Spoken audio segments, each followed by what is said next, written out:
Okay, we should start now. Our session here is the continuation of the former session, still on basic issues of evolution, genomes and evolution. First speaker is Dr. Eyre-Walker. Please. Okay. We're talking on the resolution of the mutation load paradox in humans. Buongiorno a tutti. Grazie per avermi invitato e per l'ospitalità.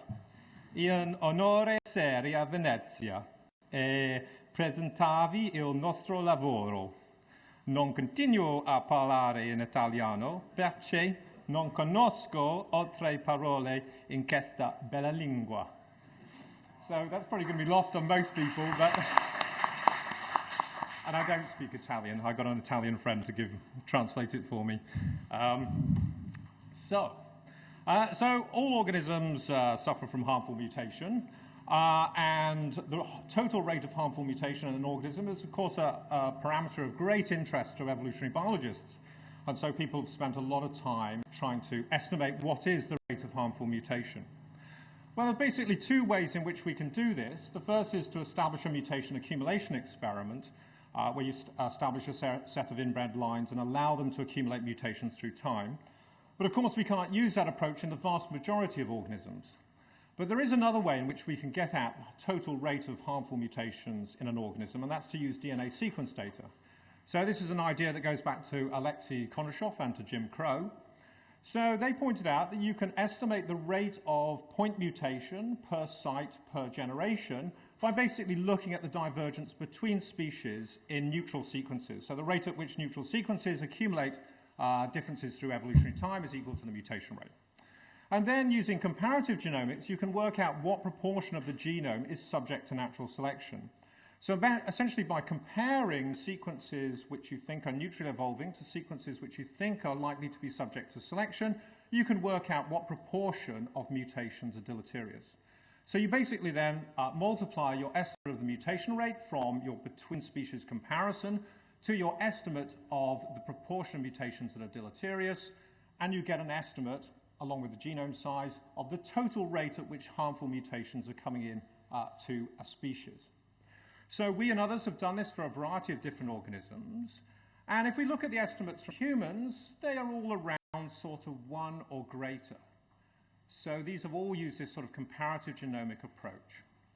However, we are in a position to do rather better now in terms of estimating the total rate of harmful mutations in humans, and that is because we've now got a direct estimate of the mutation rate, and we've got a better estimate of what proportion of the genome is subject to natural selection.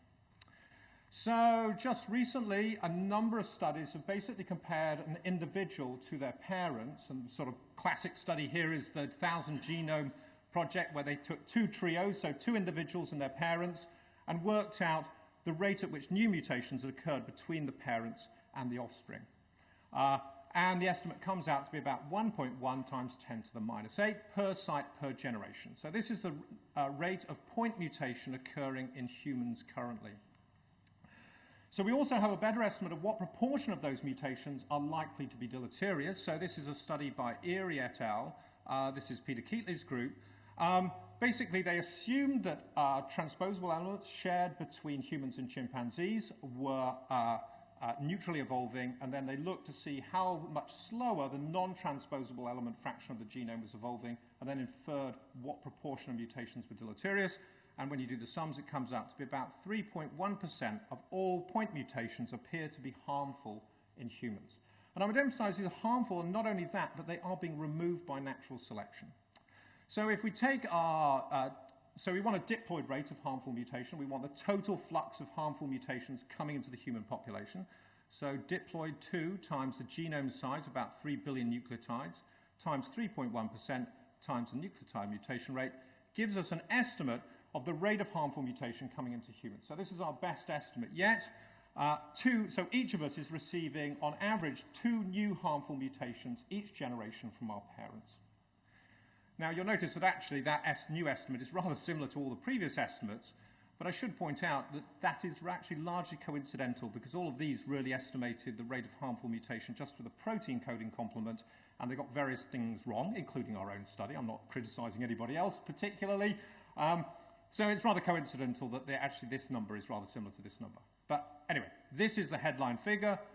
Each of us is receiving at least 2 new harmful mutations each generation. That's an underestimate for various reasons. Okay, so those are harmful mutations. We know they're being removed by natural selection. And that, of course, that means that some individuals are going to fail to survive to reproductive age, or they're going to fail to have offspring as a consequence of those new mutations.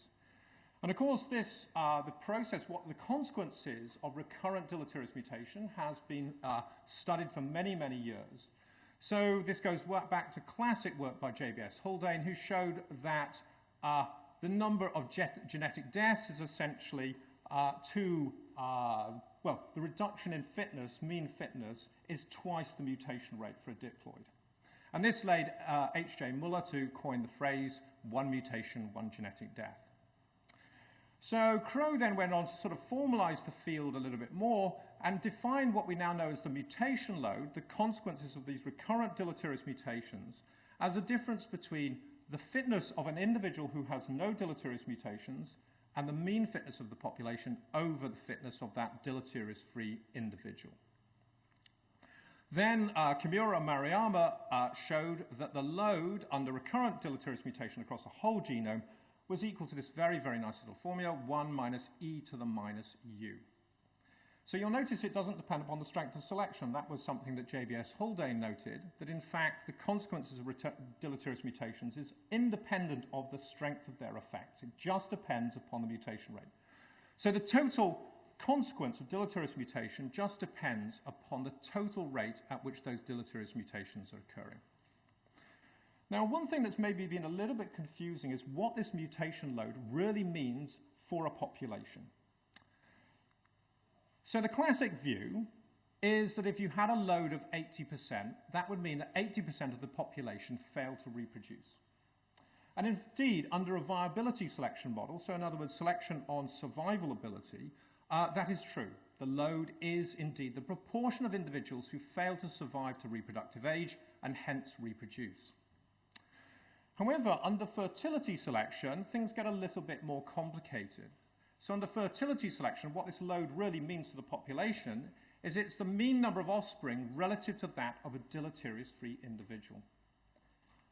The crucial thing here is that, of course, we don't necessarily know what is the reproductive potential of a deleterious-free individual. I can tell you in humans, there are no individuals who have deleterious mutation-free. We all actually have thousands of mildly harmful mutations kicking around in our genome.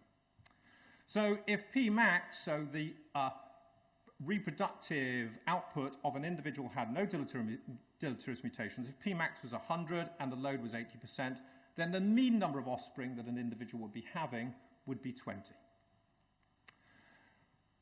Okay, so one of the questions we might think about is, then what does a mutation load mean for humans? So we've got this deleterious mutation rate of 2 new mutations coming in.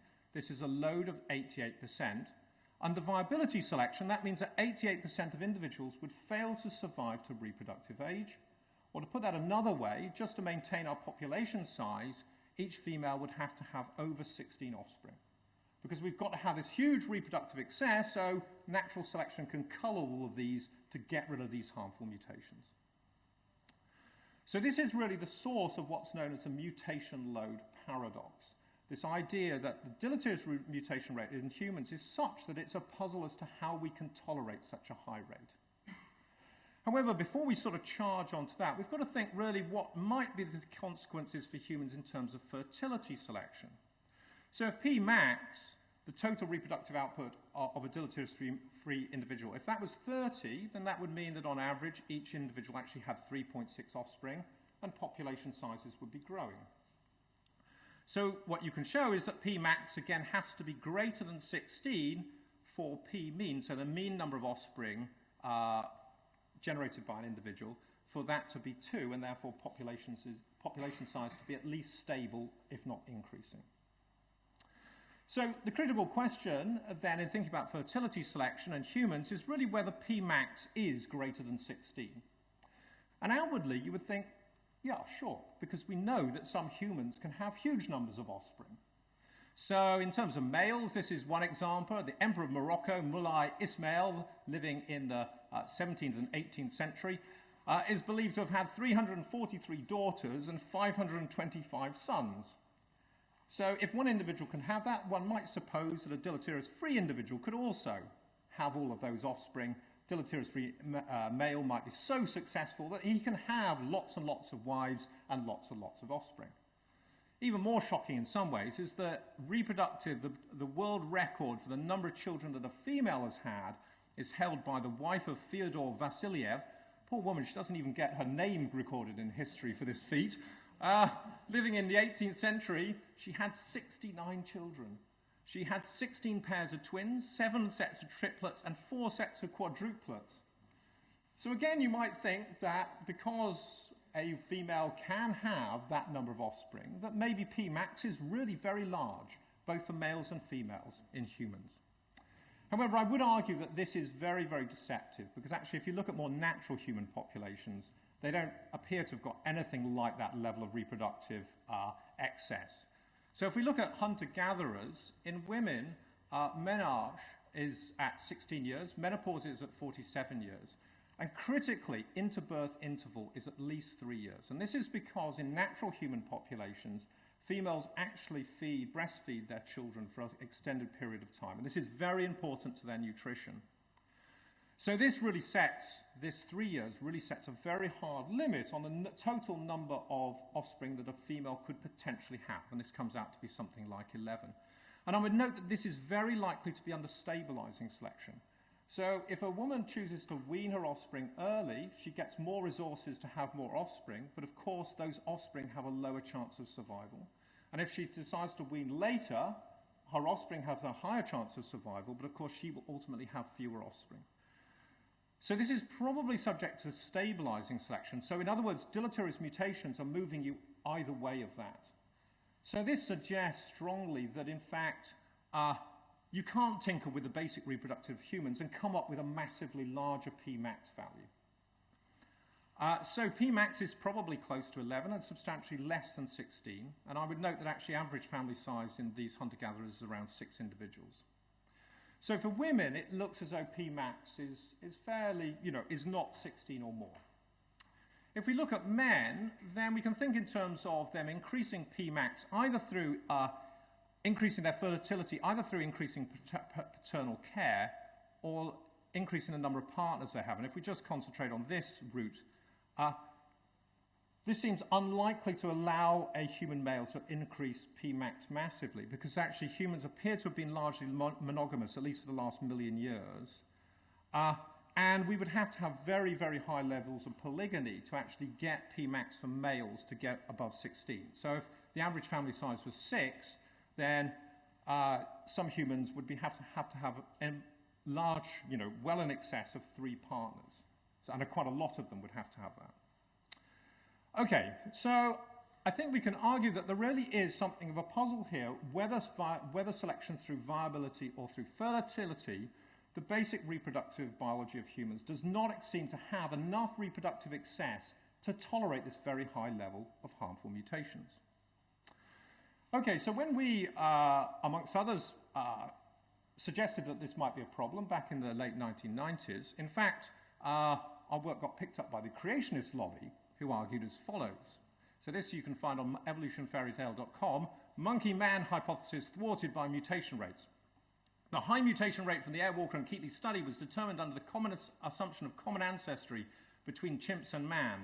Since the rate is clearly too high, there are clearly only 2 realistic explanations. There is a mistake in their data or analysis, doubtful, or the base assumption that man and chimp share a common ancestor is flawed, most likely.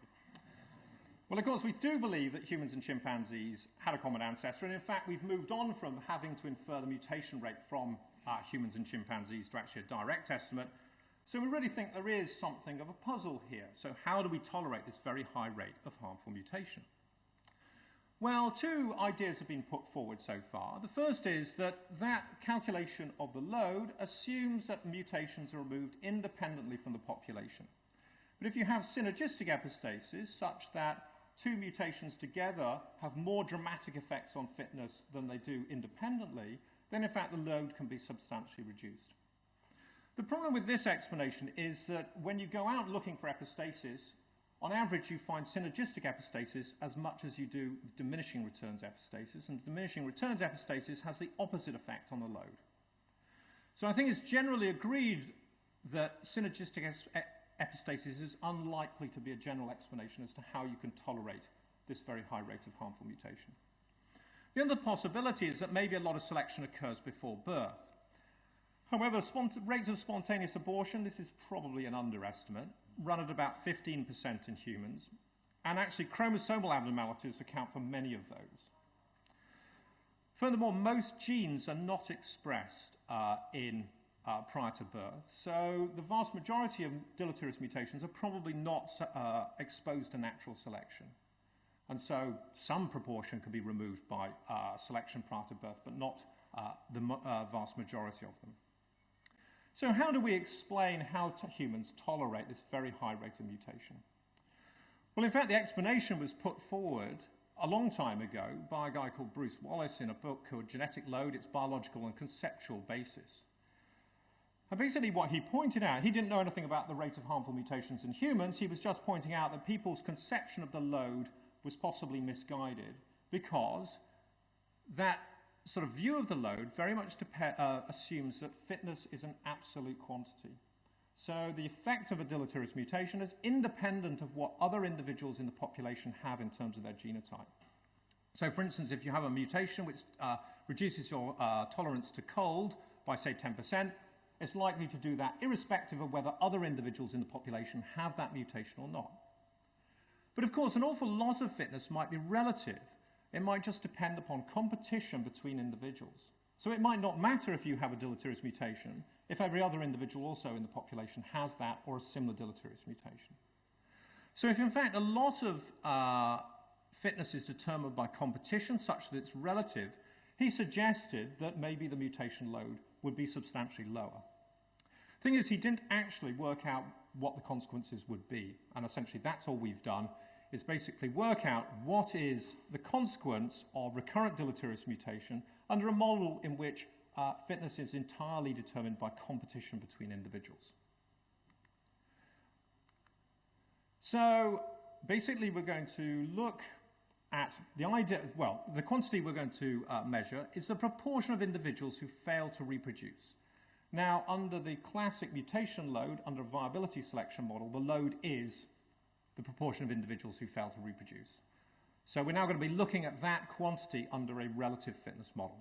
And we're just going to assume mutation selection balance, population size is stationary.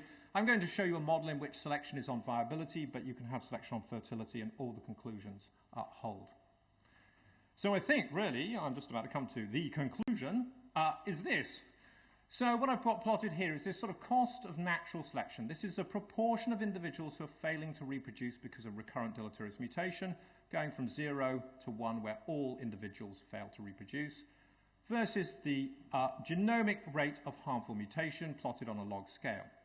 So let's just look initially at the classic formula for the load. So under an absolute fitness model, this is the consequence of deleterious mutation.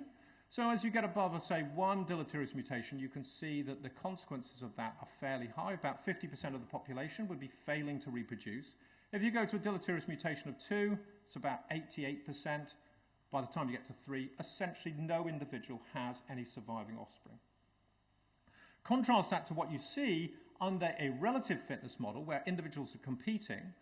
In this case, it does depend upon the strength of selection, but you can see that in each case, the proportion of individuals failing to reproduce is very, very substantially smaller than you would get under the absolute fitness model. So only if you have very high rates of harmful mutation, say greater than 50, and the strength of selection acting on those harmful mutations is very strong, say 10%, do you start to approach the sort of levels of genetic death as you get under an absolute fitness model. And I should point out that if every single mutation in the human genome, if every single mutation was deleterious, you'd have a mutation rate of just under 70. And you can see even with 70 deleterious mutations, say most of them have an effect of 1%, 30% of the individuals are failing to have offspring. So under a relative fitness model, essentially the consequences of recurrent deleterious mutation are much, much lower than under an absolute fitness model. And this is all generated essentially by the variance in fitness. So the variance in fitness, it tends to be fairly small, so long as the strength of selection and the rate of mutation aren't too high. So this is for a deleterious mutation rate of 5 new harmful mutations per generation. And if we just look at, say, this curve for 1%, so if we think most of those mutations have an effect of around 1%, then about 95% of the individuals have a relative fitness of between 0.5 and 2.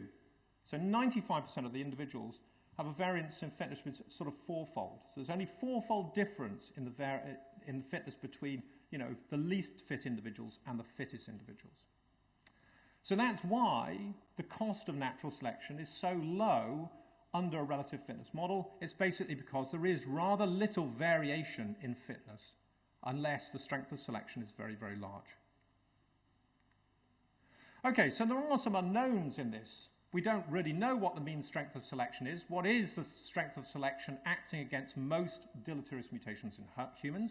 And we don't know how much selection is actually mediated through competition.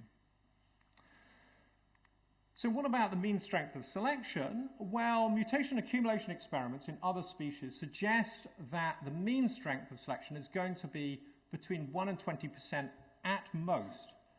And that's because in mutation accumulation experiments, the only thing you can estimate is the maximum effect if you assume that all mutations have the same strength of selection against them. As soon as you have variation in the strength of selection, then the mean can come down.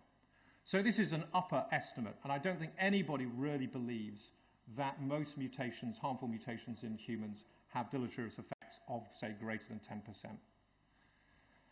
So there really is, we're probably talking at 1% or less, and therefore, under this relative fitness model, we really have no problem with the cost of natural selection.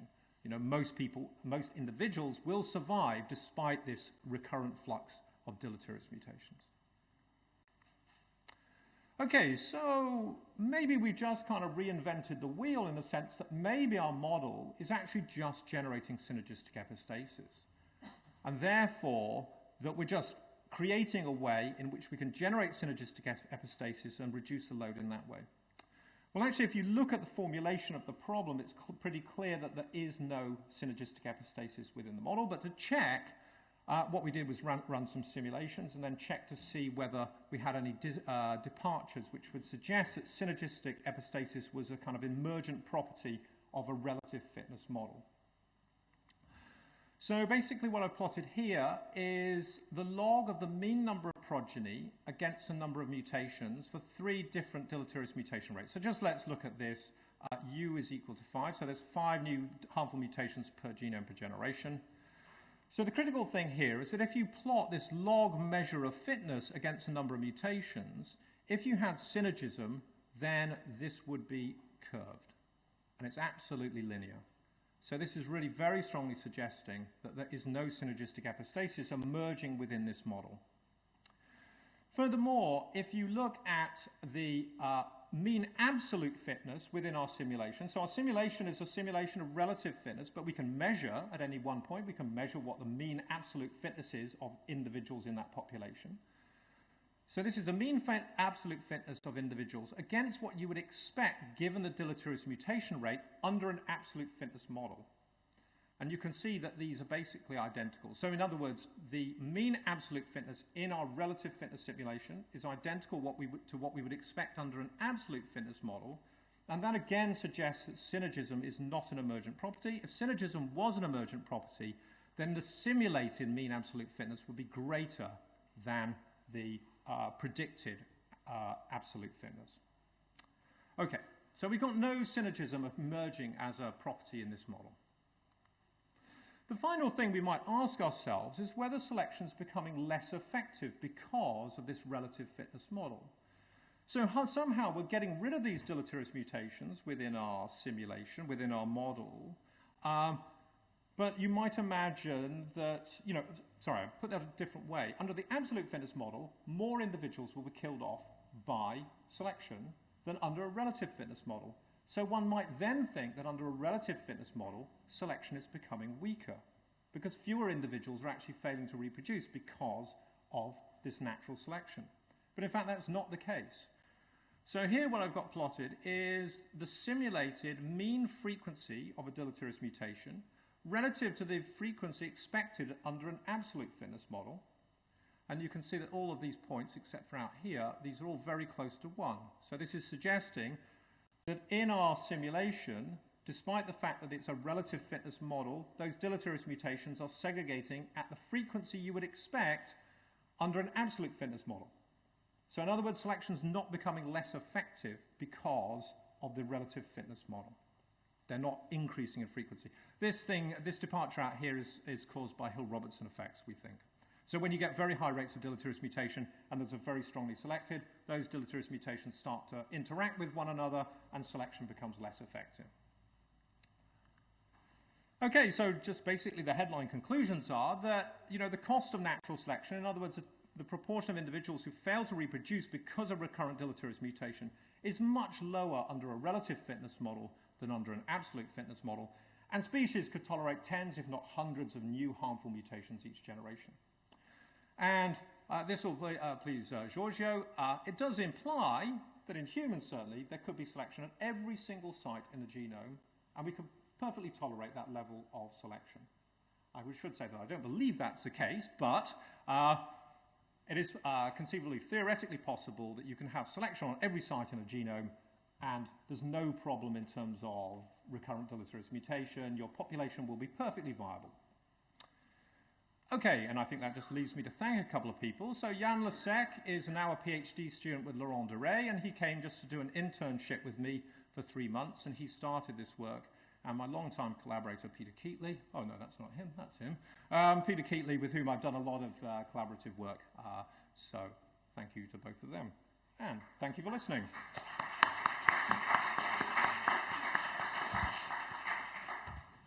Thank you very much for your presentation. There is time for one question, I would say.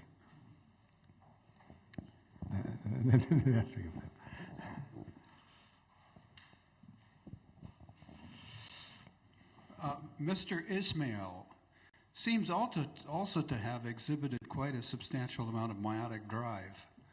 Do you want to comment on that? Yeah, no, I hadn't noted that, but now you mention it, indeed. Yeah, he's got a disproportionate number of male offspring. So maybe he had a driving Y chromosome. Yeah.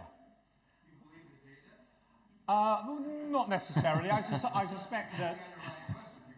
Yeah, well, I have to say, I just got it off the web, so who knows? Yeah, the other thing is, of course, you don't believe the data, or female offspring were not as highly prized, and therefore were lost in the mix. Yeah. But it's clear that, some males can have lots of offspring. Yeah. Okay. Okay, thank you again. Let's move to the next talk by Fernando Alvarez-Valìn on evolutionary genomics of African trypanosomes. Please.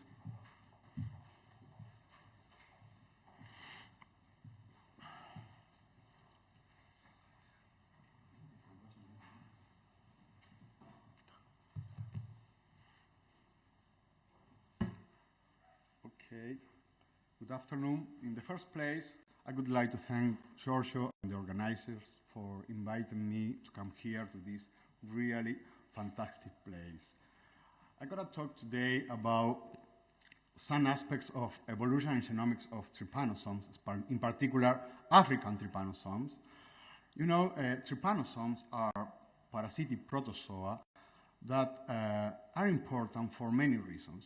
In the first place, they are important because they are the causative agents of several diseases, such as the case of Trypanosoma cruzi, that is the agent of Chagas disease, or T. brucei, that is the agent of sleeping sickness.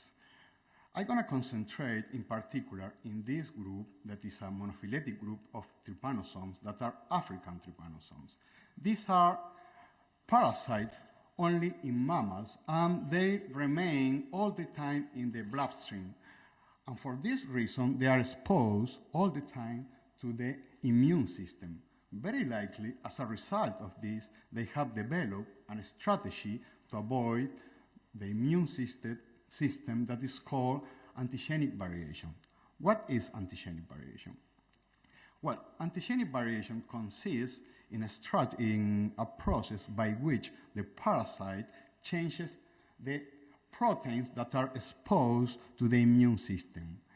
Basically, the cellular membrane of this parasite has a protein that is very abundant called variant surface glycoproteins, and they are so abundant that they represent more or less 10% of the total protein mass of the cell. In such a way, they cover the whole surface of the parasite, and the immune system doesn't see anything else but these proteins.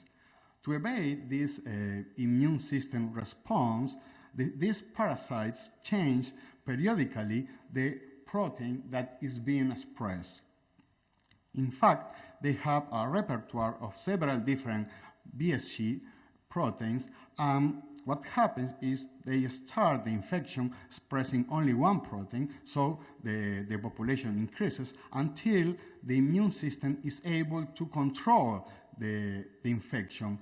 But at this time already, some other parasite started to produce a new variant for which the immune system hasn't developed any response. So this old variant is eliminated, but a new population of parasites expressing a new variant start to produce a new way of infection. So what you have is several ways of infection.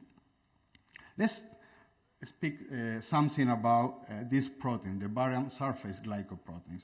As I said before, they are expressed only in the bloodstream forms of the parasite. Only one of them is expressed at a given time from a repertoire that in the case of T-brucei is larger than 1,500 different genes. The gene copy that is expressed, as I already said, is changed periodically. These proteins are extremely abundant. They form homodimers, and there are around 5 million of dimers of this molecule in the membrane.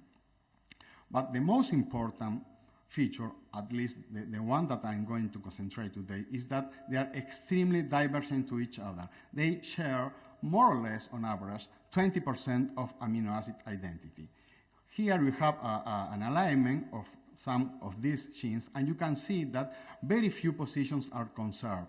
In spite of this, if you see these two proteins that are two BSG proteins that share less than 15% of amino acid identity, their three-dimensional structure is pretty similar. You don't need to be an expert on protein structure to realize that these two proteins have very similar three-dimensional structure.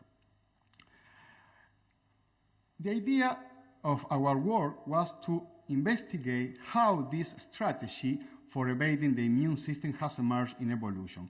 And for doing this, we concentrate in this trypanosome, that is trypanosome vivax, that is the earliest branching trypanosome. Analyzing how this family is organized there, perhaps we can get some insight on how this family has arisen. But to identify the repertoire of BSG in this parasite, we need to be able to identify them first. And it's not easy because, as I said before, they are extremely divergent to each other. So, since they are so different to each other, we need to use methods to identify them that do not rely on traditionally homology search. Or, if they do, then we need to use additional information to validate their assignments as BSG.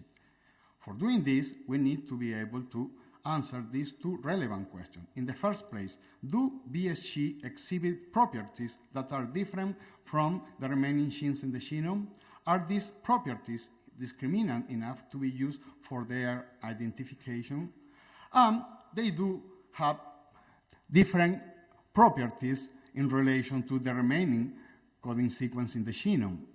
Here, I show the results of multivariate analysis of amino acid frequencies. In this case, it's a principal component analysis.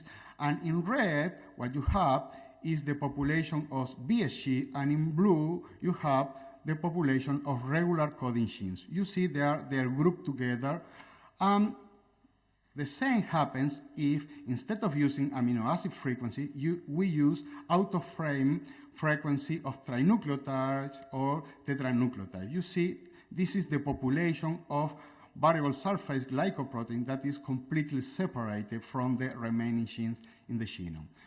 This means that BSG do exhibit statistical properties both at the DNA and amino acid level that distinguish them from the other genes and genomic regions in tibrucides.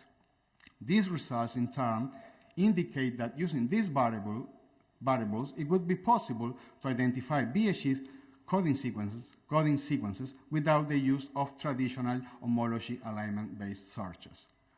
So, given this situation, we use what is called pattern recognition methods using these statistical properties. And the basic idea of this is to use what is called a training set. A training set is a group of data, where you know to which category each element belongs.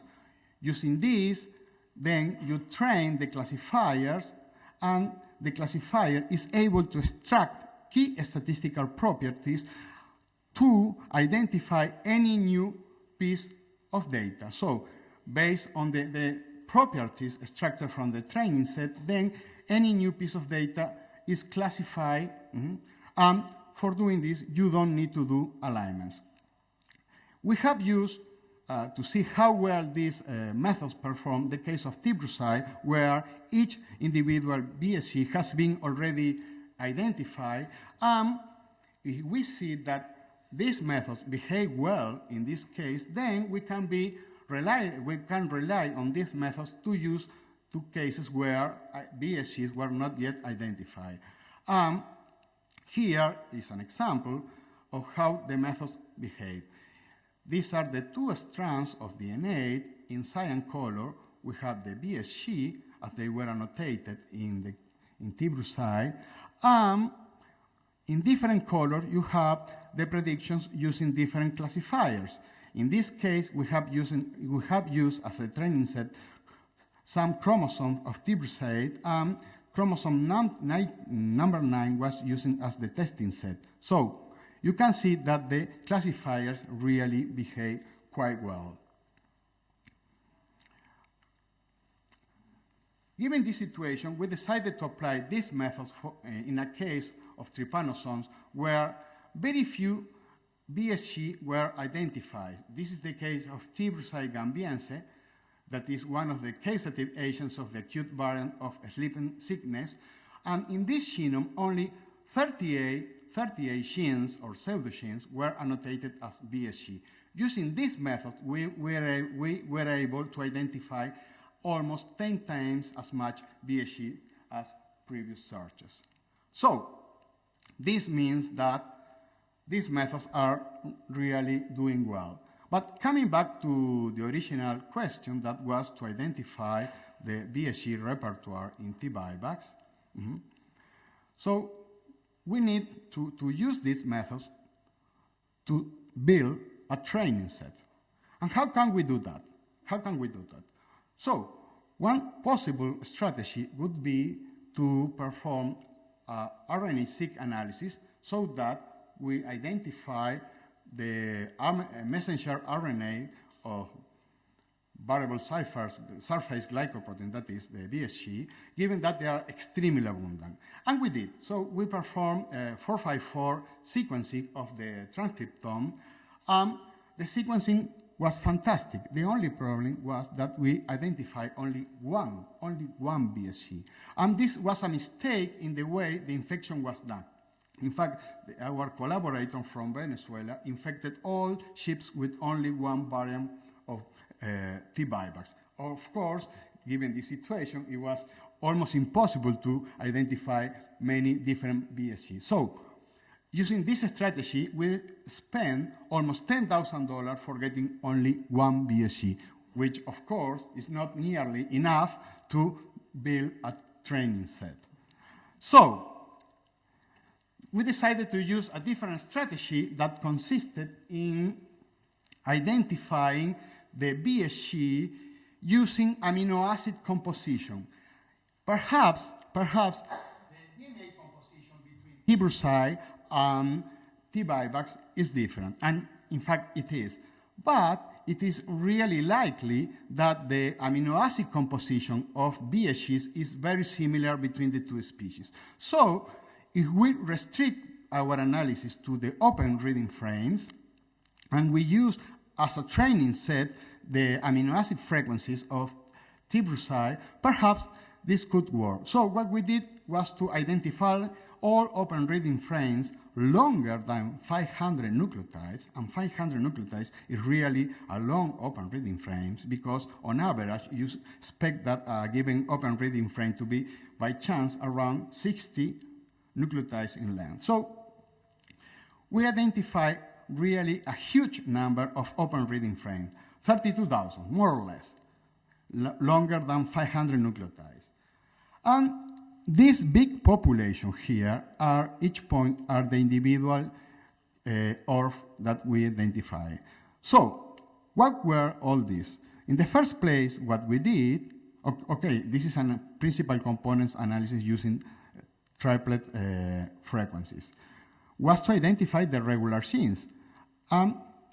The regular gene, the regular open reading frames that can be identified by homology search are this group here that represents around 9,000 different genes. The remaining ones, these 24,000 open reading frames, do not have homologs in the other species. So they are orphan ORF. They don't have homologs. And this is a huge number of orphan ORF. So now we have to do two things. First, to identify the variable surface glycoprotein, and then try to understand what is the huge number of orphan ORF. To identify the orphan ORF, we conducted a cluster analysis, and then just by visual inspection, we were able to identify that there were more or less 5 clusters. This is after eliminating the annotated coding sequence, that is the regular genes. And by visual inspection, we saw that there were more or less 5 clusters, and using k-means clustering method, we obtained these 5 clusters. It was really very easy to identify the BHs, easier than what we expected, is this group. For doing that, apart from using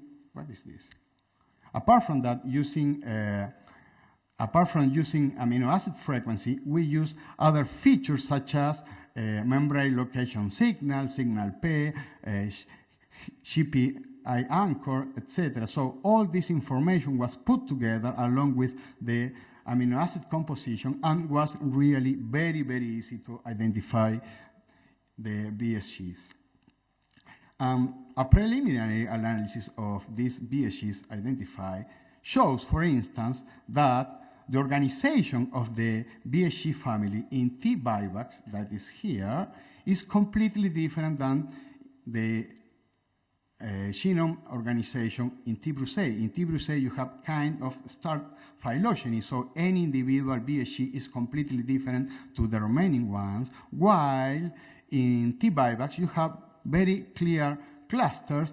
Inside each cluster, you have several BHGs that are similar to each other, but among clusters, they are really very different. But as I said before, we wanted to understand what was this huge population of orphan ORF. So, in the first place, we wanted to have more needed separation among the cluster. For doing that, what we did was a simple BLAST search. So we compare the genes from the different clusters using BLAST-M, and we see how many genes, how many ORF from this cluster match with ORF of the other cluster, just to eliminate these regions that are regions of overlapping. To our surprise, we expected to find overlapping here, here, and here, and to our surprise, we found that, for instance, cluster 2, that is this, containing the BHGs, has around 1,200 matches that are very good matches, higher than 90% of identity along more than 300 nucleotides with a complementary strand of cluster 4. So we didn't expect to have this. You see, this cluster here corresponds more or less to the complementary strand of this. So when we observe a particular contig containing this orphan ORF, you have something like this. When you put colors and using the same color code as before, you can see that cluster number 4 corresponds with the complementary strand of cluster 2. And you also have that, but let me explain this. What is this? Here you have one strand, this is the other strand of DNA, and these are the 3 reading frames. These vertical lines are the stop codons. So these are the 3 coding frames in each one of the strands. What you see is that these correspond to the complementary strand of these, and you have, for instance, in this strand that there are several overlapping long ORF. As I mentioned before, each one of these open reading frames is at least 500 nucleotides in length. So this is completely unusual. When you see a regular coding region, you don't see this. You see that each individual open reading frame is completely separated from the remaining ones, and of course you don't see open reading frames overlapping in different strands. There are few examples in viruses.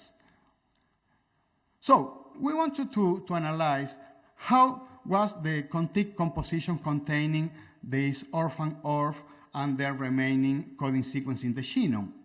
So what we did was a principal components analysis of the contigs, and what we get is that there are 2 clearly differentiated clusters that are these 2 ones here. Okay? This is a principal component analysis using trinucleotides, out-of-frame trinucleotides, because these are contigs, and of course you don't have any frame, any open reading frame. Okay? Then we wanted to see if the distribution of the open reading frames belonging to the orphan ORF and the annotated genes fall randomly in these contigs, or we have preferential distribution. And what we see here is that, using the same color codes as before, that cluster 1, cluster 2, cluster 3, cluster 4, and the variable sulfur glycoprotein, all of them fall preferentially here in the red contigs, while annotated coding sequence, that is the regular genes and the retroposome hotspot protein and cluster number 5 mainly fall in these contigs.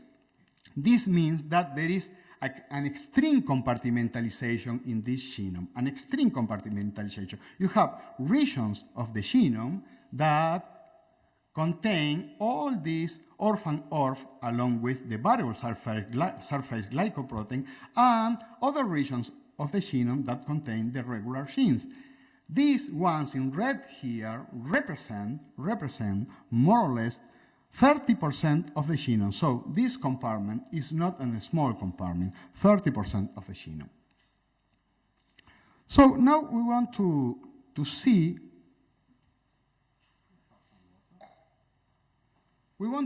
see what are the reasons of these long open reading frames, what we call orthogenicity.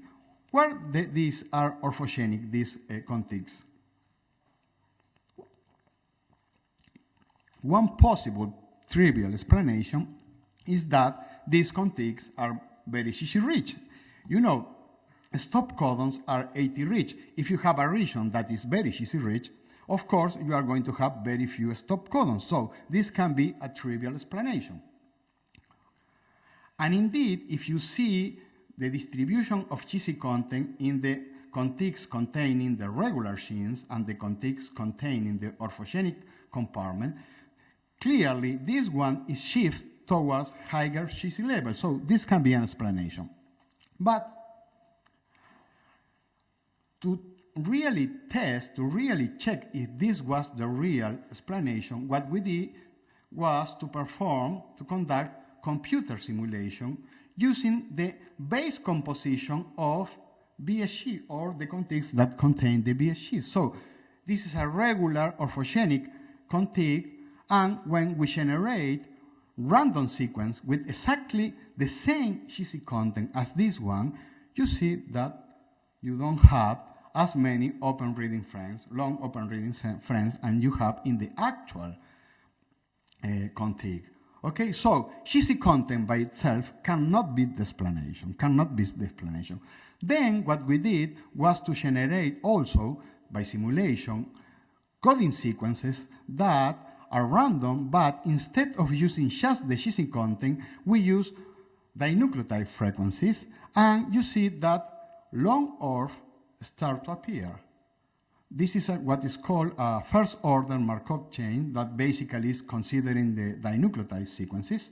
And if we use a second-order Markov chain, then you have, of course, here a contig that resembles pretty much the actual one. So this means that what is going on here is that these sequences containing the orthogenic space have particular trinucleotide and dinucleotide frequencies. When we repeat this simulation many times, in this case what we are showing here is the generation of 1 megabase of simulated sequence, you see that this is the Markov order 0, that is base composition, and only 200 longer than 500 nucleotides. This is codons, the lensing codons. And when in fact what you have in the observed sequence is 1,300 ORF longer than this. When you increase the length, only actual sequence have an important amount of ORF longer than 300 nucleotides.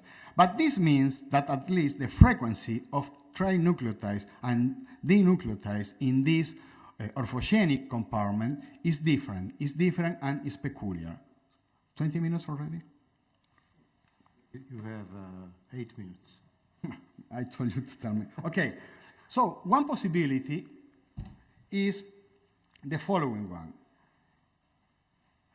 is that you have a low frequency of T8 dinucleotide. As you see, 2 out of 3 stop codons have T8 as a dinucleotide. And if you avoid T8, then you are avoiding T8 in both strands. Why? Because T8 is palindromic. If you eliminate T8 in one strand, you eliminate T8 in the other strand. As a result, you are eliminating 2 out of 3 stop codons. So the low frequency of the dinucleotide T8 may explain why you have such long ORF. And indeed, when you observe the distribution of AT over T8, you can see that the orthogenic compartment is shift towards higher values. Okay? What is the evolutionary advantage, if there is any, of being orthogenic? One possibility is for increasing the robustness of BSG. How? If you have here a frame shift, for instance, what you get is the reading frames are changed. For instance, if you have an insertion of one nucleotide, then the BSG gains this piece of DNA, okay? And you gain a piece of DNA that doesn't have stop codons, okay? So this segment becomes variable. You gain a new segment, and you avoid the possibility of having early truncation. Okay, you having early stop codons. This is one possible advantage of being orthogenic. I don't know if this can be one of the real explanations, but this is a reasonable explanation. Now, let's come to the last point, and is about the expression of these orthogenic regions. So here I have again the same contig that we have been used since the beginning. And to see the expression in this orthogenic space, what we did was to conduct RNA-seq analysis using Illumina, and then we mapped the Illumina reads coming from RNA on the contigs, and you can see it here that this region is really heavily expressed. So this is the mapping of the reads coming from RNA. More or less, half of the orthogenic space is transcribed and the other half is not transcribed. Here I put an example of a region that is transcribed, and here there is not one read mapping here. We could really demonstrate that this segment here was present in the strain that we were analyzing. Why? I'm going to explain why. Because the genome that we are using comes from a strain that is called Y486, and the RNA comes from another strain that is called LIAM176. So it's possible that these regions were not present. So a possibility for not having reads mapping here is that we do not have this region in our genome. But to demonstrate that they are really present in our genome, what we did was to design primers here in the region where there are no RNA reads mapping, and you can see that the region really amplifies, demonstrating that this region is present in our genome, in the genome that we are using, and hence the lack of reads mapping here is really the result of not transcription, okay, and not to the fact that this segment is not in our genome. But there is a problem, though, and the problem is that trypanosomes are very promiscuous in transcription. They transcribe almost everything. So, apart from demonstrating that the region is transcribed, we need to see if this transcription becomes in mature messenger RNA, or what is the same, if the result of the transcription of these regions maturates to become a messenger RNA that can be translated. For identifying this, we decided to use a feature of the process of maturation in trypanosomes, and is the following one. They have, trypanosomes have polycistronic transcription, and in the process of maturation, they add something that is called a splice leader or mini exon. So mature messenger RNA have this additional segment, while recent transcribed RNA doesn't have this segment. So what we did was to identify illuminaries that contain at least a segment of the splice leader, okay, which means that this segment comes from a mature RNA, and then to trim out the splice leader and to map the remaining part of the read on the genome. So this will indicate which genes in the genome not only are transcribed but also maturate. So applying this strategy to a regular region of the gene, you see here the stacks of reads that come from the region that contains the splice leader, that all of them fall in the 5' region of the gene. When we apply this to an orthogenic space, you can see that also we have many regions that not only are transcribed, but also maturate to become mature messenger RNA. So, the question is now, are these ORF also translated, creating new functionally less proteins, something like shunt proteins? We don't know yet. What we have done so far is to conduct mass spectrometry, MALDI-TOF, and we couldn't so far isolate any protein from this genome. Now we are going to use more sensitive methods such as liquid spectrometry, because using MALDI-TOF we couldn't identify so far any one of these. So we know that they are transcribed, they maturate to become a messenger RNA, but we couldn't identify any protein. So the open questions are the following ones. What would be the functional evolutionary advantage of this system? None. It is simply the subproduct of a specific transcription and maturation machinery. Can this orthogenic region be the source of evolutionary novelties? And I shall finish, just 2 slides. And there are examples where BSGs have become the source of new proteins, such as the case of transferrin receptor in T. brucei. You see here, this is the BSG, the three-dimensional structure, and this is the three-dimensional structure of transferrin receptor. You can see that the structure of the two is very similar. The same here, the glutamic acid alanine-rich protein from Trypanosoma congolense is very similar in structure to the BSG. So there are several previous examples that show that variable surface glycoprotein can be the source of evolutionary novelties. So, coming to the conclusions, we show that the pattern recognition approach proved to be very effective to identify variable surface genes. This methodology outperforms classic homology searches in the case of TIG and BSA by an order of magnitude. The organization of the BSG family is very variable in different African trypanosomes, such as Trypanosoma vivax and T. brucei.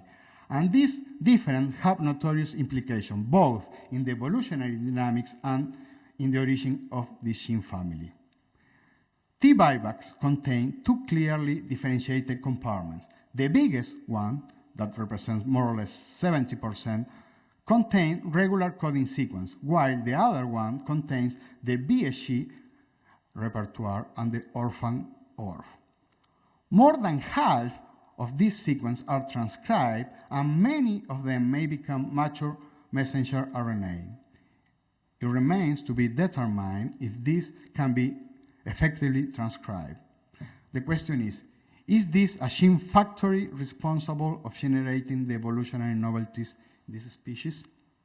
Finally, I would like to present the people that helped in this work: Guillermo Lamole, Luisa Bernat, and Miguel Ponce de Leon. They were responsible of the data analysis.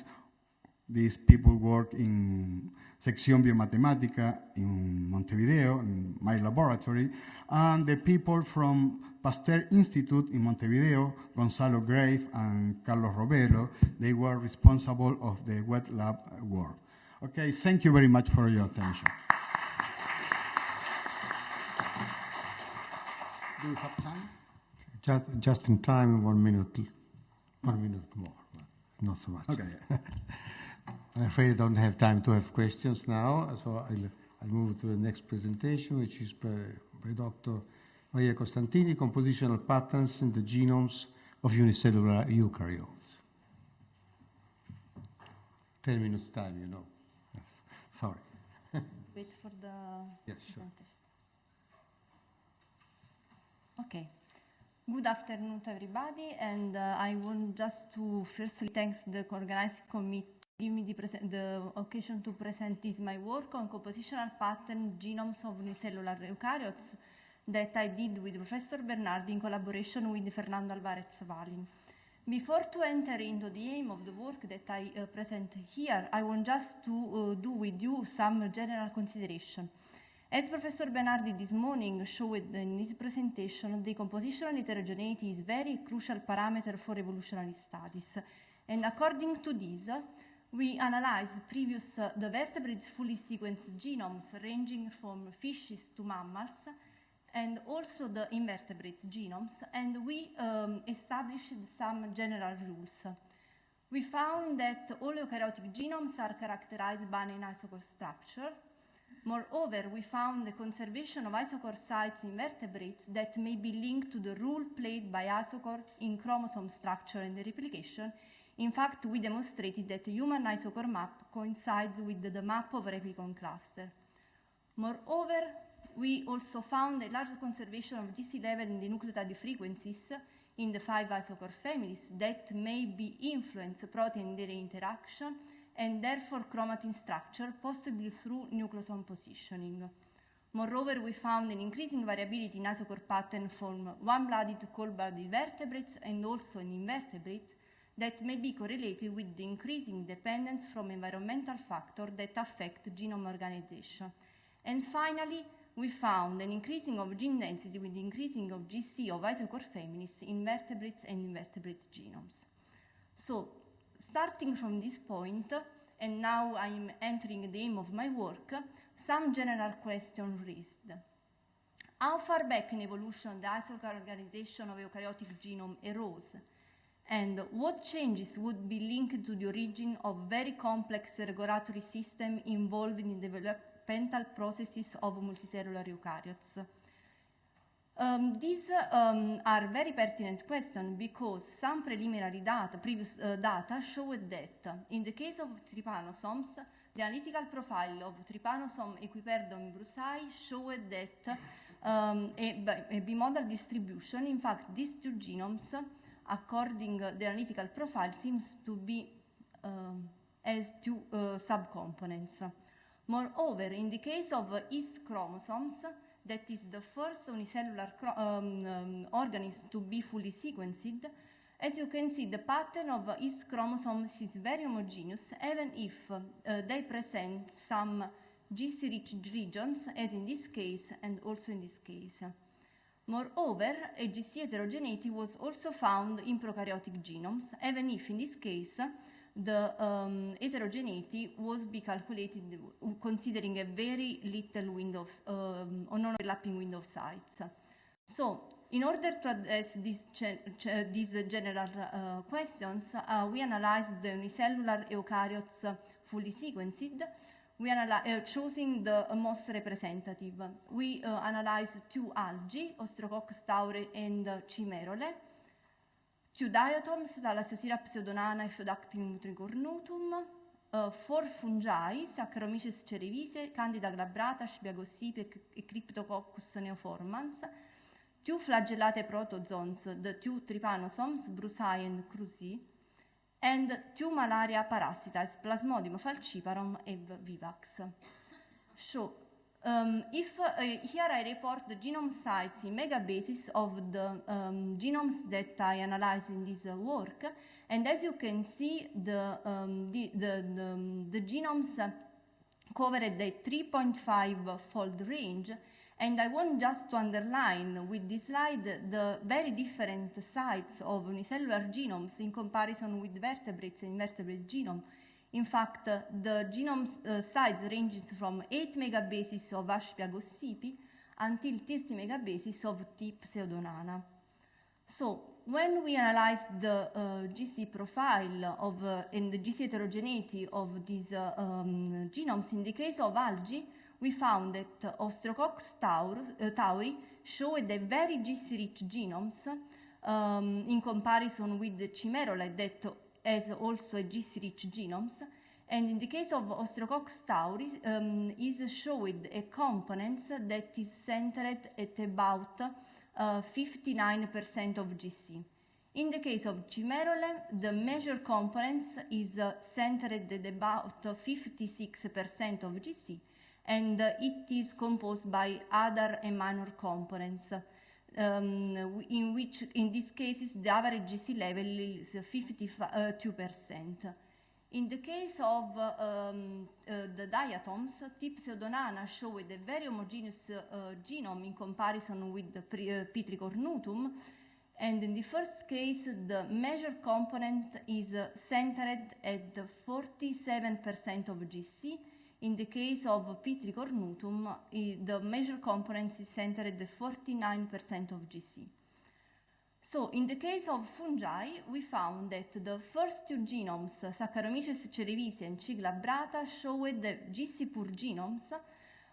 In the two cases, the measured components is centered at 39% of GC, even if in the case of C. glabrata, there is minor subcomponents. In the case of Ascibiagoscipi and Cinoformans, they showed the GC-rich genomes. Ascibiagoscipi result decomposed by two subcomponents. The first one is centered at 52% of GC, the second one at 55% of GC. In the case of Cinoformans, the only components that we found is centered at 49% of GC. In the case of the two trypanosomes, Brucei showed one measured subcomponents at 48% of GC. T. cruzi is composed by two components. The first one is centered at 48% of GC. The second one is GC richer and is centered at 54% of GC. Finally, in the case of malaria parasitoids, we found a very different GC content in the genome of Plasmodium falciparum and P. vivax. In fact, Plasmodium falciparum is a very, very poor genome, and the only components that we found is centered at about 90% of GC. In the case of Plasmodium vivax, the genome is more heterogeneous and showed one component at 44% of GC, and the second one 49% of GC, and there are also other minor components present. We analyzed for the unicellular genome also the nucleotides, because they are linked, as I said before, to chromatin structure, and we found that the nucleotides, the case of the nucleotides, they are well conserved between the phylogenetic closest species.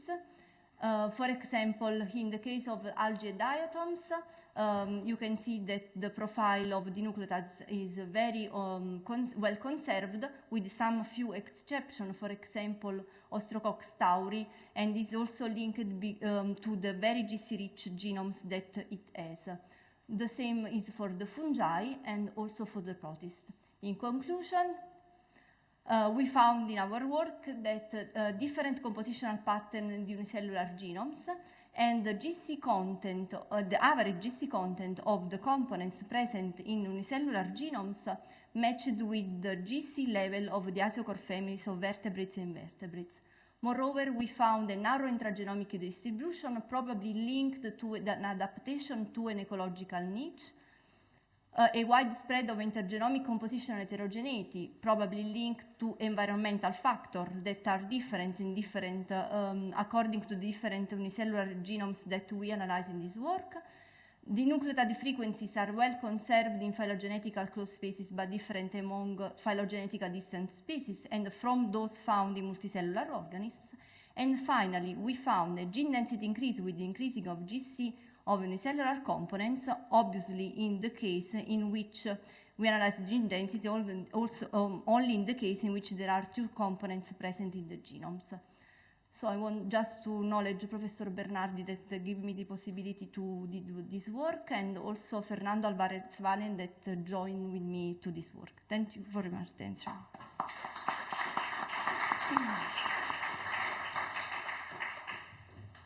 Thank you, Dr. Costantini. We'll move to the next one, which is by Yves Clement, the evolutionary consequences of meiotic recombination, new insights from double-strand breaks in mouse.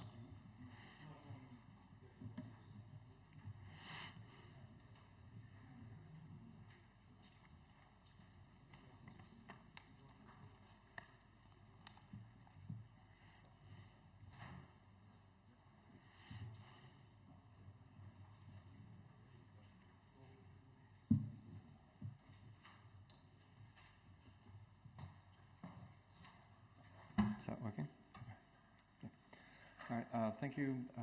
Good afternoon, everyone. I'll speak fast when I'm stressed, so I'll try to stay on the time. First of all, thank you for the organizers to give me an opportunity to speak here. So I'm going to present work that I've done, parts of work that I've done over the last year of my PhD thesis. My general interest is the link between meiotic recombination and genome evolution and substitution patterns in mammals. So here's a schematic view of meiosis and recombination with the two cell divisions.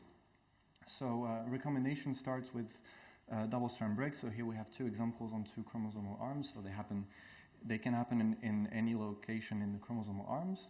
And those double-strand breaks are going to be repaired by gene conversion, which is basically the copy and paste of one DNA fragment into another. So here, in this case, the red chromosome is going to be copied into the blue chromosome to repair the double-strand break.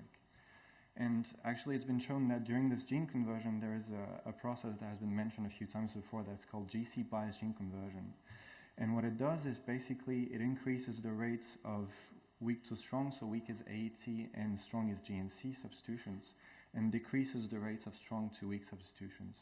So then what's going to happen is that it's going to cause a local increase of GC content, and also it's going to cause a very easily identifiable evolutionary trace that you can measure through an analysis of substitution patterns.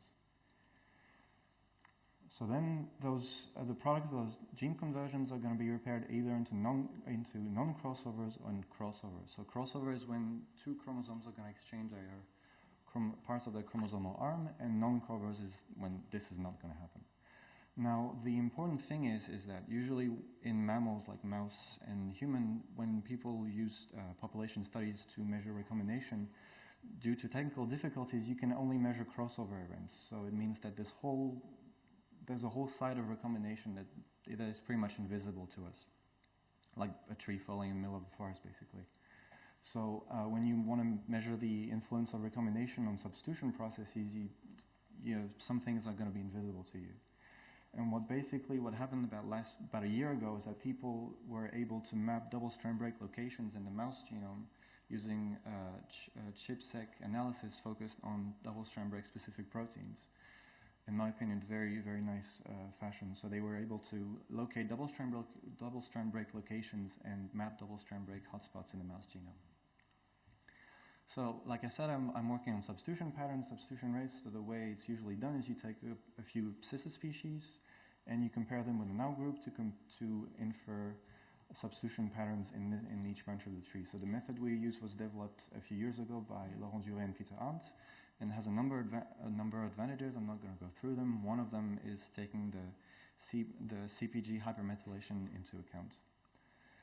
So then this method does is that we measure GC star, future GC content, or equilibrium GC content. Is basically if you let the sequences evolve through infinite time with the constant substitution patterns, it's going to be the final GC content of the sequence. And this is a very nice measure because it basically can be viewed as the ratio between weak to strong and strong to weak rates. So instead of studying different rates and comparing different rates, we have one metric that basically summarizes all these rates together.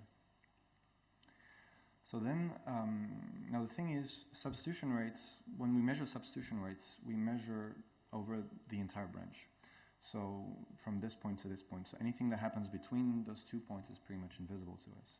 Now the thing about recombination is that when you measure recombination or crossover rates in populations, these represent a very, very small time scale. Like for example, mouse and rat diverged about 19 million years ago, and the recombination rates you measure usually, you look at 500,000 years of evolution or so. So there is a problem when you want to look at the interplay between substitution rates and recombination. The differences in time scale is going to be a problem. And last September, what people in the Sanger Institute did was they sequenced a bunch of mouse lab strains, including 2 subspecies, Spertus and Castaneus, and they Castaneus diverged about 500,000 years ago from Musculus, and this is pretty much in the very closer range time scale of recombination. So using this data, those genomes, plus a double-strand break data that I mentioned earlier, we were able to look at the evolutionary signature of double-strand break and recombination on a very small evolutionary timescale. So now the thing is, because double-strand break hotspots are usually short, you can't really analyze them one by one. So what we did was simply take all of them and pull them together using their middle points as a reference position. And then we took about 100 windows of about 100 base pairs, and in those windows build triple alignments and measured substitution patterns. And then also computed GC star values. So here are the results. So we have the GC star values plotted around hotspot middle points. And what we see is that there is an increase of GC star relative to the flanking regions here. And so, as I told you before, a high GC star value means more higher weak to strong rates compared to strong to weak rates, and that this is interpreted as biogene conversion. But we control this a little bit more. So the first control we did was control for double strand break hotspots. So what we did was compare substitution rates for those hotspots to what we called cold spots. So basically random locations throughout the musculus genome to which we apply the same methodology. And what we see is that the GC star profile is flat, so there's no relative increase compared to the flanking region. So the increase that we see is really specific to the double strand break activity.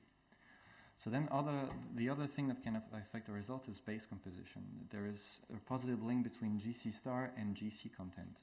So this local increase of GC star can be due to a local increase of GC content. So to control for that, we what we did was compare hotspot sequences in musculus to corresponding regions in Castaneus.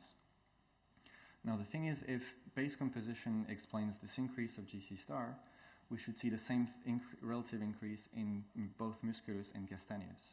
And what we do observe here is that there is, despite the fact that the GC star values are higher in Castaneus compared to musculus, there's no relative increase in close to the hotspot middle points compared to the flanking regions.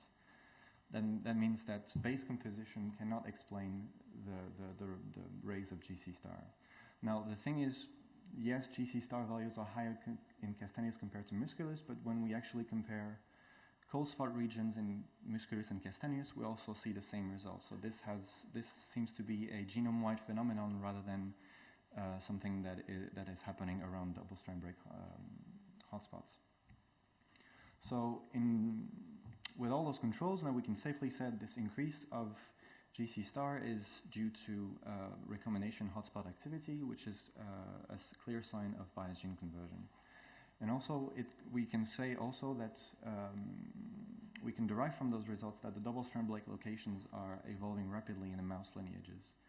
So because this increase of GC star is caused by double strand break activity, and because we don't see an increase of GC star in Castaneus, that means that where there's a double strand break in musculus, there's no double strand break in Castaneus. But the two species diverged about 500,000 years ago, which means that this change of location, this evolution of double strand break location, is happening very, very rapidly. Now this is linked to you can link to the recent discovery of the PRDM9 gene that controls recombination activity, and it's been shown that notably in mouse lineages there's a very, very fast evolution of this gene. So I have 1 minute left, so I can briefly mention that we also replicated Meunier and Duret results across the mouse lineage, and we were able to show that double strand break density predicts genome GC content evolution in mus musculus better than crossover rates do. And that's basically it for me. So a few people I want to thank. Peter Arndt, my advisor in Berlin, Laurent Duret also for fruitful discussions, and my co-workers who helped me with this work and this presentation, Barbara, Irina, and Florian, and grazie mille.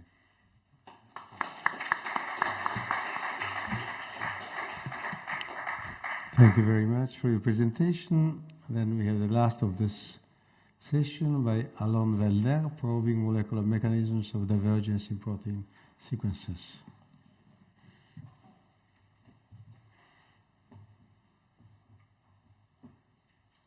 Presentation? Sure. Okay, so welcome. Good afternoon, everybody. My name is Alon. I'm from Dan Taufik's lab at the Weizmann Institute in Israel.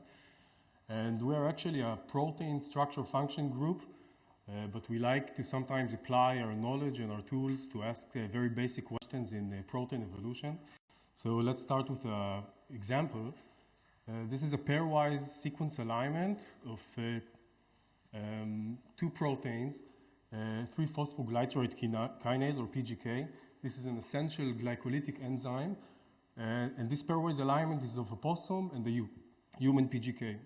Now, although these two proteins diverged 130 million years ago, there have accumulated only 35 sequence differences between them because this is a very slowly evolving gene. Now, if you try to make sequence exchanges between them, such as changing this threonine in the human PGK to alanine, or this alanine to a glycine, nothing happens to the proteins. These are changes which are completely neutral, at least regarding pure protein activity. We can also make some more abrupt changes, like changing this alanine into an asparagine. Still, nothing happens. But if we mutate this valine into a methionine, the protein suffers a significant loss of activity of around 20-fold. So the question is how this hybrid incompatibility came about, and the natural explanation is that neutral enabling mutations have accumulated first that enabled this hybrid incompatibility to occur. And this goes along with the genetic model of hybrid incompatibility in the genetic level of the classic Dobzhansky-Muller model, mainly this one, when you have one population, and now small b mutates into big B, and now due to the compensatory effect of the first mutation, small a can mutate into big A. And now big A and small b never met, and they're incompatible. So now you have a hybrid incompatibility between these two genes. And we think that the same idea, the same principle also holds for single amino acid replication, single amino acid positions in protein sequences. You can also look at it differently. You can view these two orthologs as peaks in the fitness landscape. And regarding this mutation, this position, mutating it is actually going through a very low valley of fitness.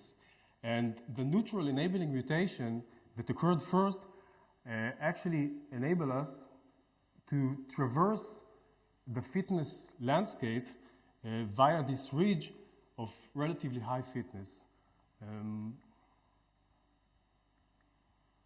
So our model protein for the experiment that I'm going to tell you about is PGK. It's an essential glycolytic enzyme. It's in the middle of glycolysis, and it forms ATP. It's actually the first time you gain anything from consumption of glucose. And in E. coli, it's found in one copy, in a single copy. If you delete this copy, the E. coli bacteria cannot live on rich media or on glucose as a sole carbon source. But we can bypass glycolysis by feeding the bacteria alternative carbon sources.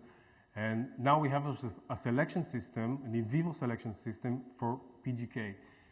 And we decided to focus on a key catalytic residue in this case. We decided to focus on lysine at position 220 in the human PGK. This is the crystal structure of human PGK. And as you can see, it's a key catalytic residue. It's involved in binding of the ligand. Its functional amine actually forms a bond with the oxygen of the alpha phosphate of the nucleotide, which is a substrate for this enzyme. And indeed, this residue, this lysine, is very, very conserved. In fact, you can see it here in position 220. In fact, in all prokaryotic and in all eukaryotic PGKs that we know of, there is a lysine at position 220. But in some archaeal sequences, we can get alternative amino acid, usually threonine or serine. So it might suggest an alternative binding mechanism of this protein for this ligand. And if you take the human PGK and you mutate lysine into a serine, at this position you get a very dramatic effect. It loses something around 3 orders of magnitude in its activity. And I told you before about the selection system. The wild type human PGK can compensate for this deletion and allow the E. coli to live on glucose when the wild type human protein is expressed from a plasmid, but this K222S mutant cannot support growth on glucose as a sole carbon source. So the idea behind our experiment is that unless the selection pressure from PGK was relieved at a certain stage, the transition between lysine and serine had to happen. There had to be some kind of a sequence composition that allowed this transition, and we want to see if we can find it. And the rationale of our experiment is like this. We take this K222S mutant and we evolve it back to full functionality with the directed evolution approach, And of course, we have to avoid the trivial reversion from serine back to lysine. We have all kinds of molecular techniques to avoid it. And the directed evolution approach, if none of you have heard of it, is very simple. You take the starting point, in our case is the mutant, the K222S, and you diversify it by applying random mutagenesis to create a gene library. Then you transform it into E. coli cells. In our case, it's the PGK deleted cells. And you select for the improved variants, and you can iterate on this process many times, as much as you need. And the result was, to our surprise, that quite fastly, after 3 or 4 rounds of directed evolution, we have been able to accumulate mutations that allowed for the resurrection of the activity of this protein to something which is similar to wild-type levels. And if we look at the mutations that were accumulated, so the first thing we can see is it's very few mutations. And another very important property of this mutation, take for example this methionine 240, it completely fixated during our process into a hydrophobic residue. It could be isoleucine or valine. It didn't really decide. And in the crystal structure, of course, it's also a catalytic residue. It's part of the binding mechanism of the protein. It's in proximity to lysine. And if we look at the natural sequences, this is again a multiple sequence alignment of the region around the lysine 220. So you can see that this is the human PGK. It has lysine, it has methionine. This is the wild-type gene. And this is one of these archaeal sequences that has a serine, and in fact it has a valine at position 240. And this is true for every sequence that does not, and we checked it for 10,000 sequences. This is therefore representative, that every sequence that does not have a lysine at 220 has to have some kind of hydrophobic. In this case, we only see valines, but there are also isoleucines and leucines. So we got actually the same solution that nature also has to offer. And our next question was, what happens if we take these variants that actually represents the evolutionary trajectory that we did and revert them now back to lysine? And to our surprise, we saw that in the beginning rounds, the mutations that allowed for improvement, if you have serine at position 220, were actually completely neutral in context of the lysine until this tip-over point, which represents some kind of a sequence composition that is indifferent to lysine or serine. And as we continue the process, we start getting a trade-off in the lysine. So we sort of mimicked an evolution, hypothetical evolutionary trajectory in which we start from a lysine-specific sequence composition. By a few mutations, we get to this something that may represent an ancestral sequence, which is indifferent to lysine or serine at this position. And as we go along, we become serine-specific, and this is exactly what we started from. This is actually representing this ridge that enables you to traverse the fitness valley without losing too much fitness along the process. And I want to thank you very much for listening.